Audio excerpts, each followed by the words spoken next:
પૂર્વ આઈએએસ પ્રદીપ શર્માને 5 વર્ષની સજા આપવામાં આવી છે। અમદાવાદ વિશેષ કોર્ટે સંભળાવી છે આ સજા। સરકારી જમીન ખાનગી કંપનીને આપી અંગત લાભ ખાટવાના કેસમાં તેમને આ સજા કરવામાં આવી। કલમ 13/2 અંતર્ગત 5 વર્ષની સજા અને 50,000નો દંડ ફટકારવામાં આવ્યો છે।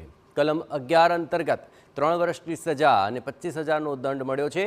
સરકારી અધિકારી તરીકે સત્તાના દુરુપયોગ મામલે તેઓ દોષિત ઠર્યા હતા। પોતે અને પોતાના પરિવારને આર્થિક લાભ કરાવવાના મામલે કોર્ટે તેમને દોષિત ઠેરવ્યા।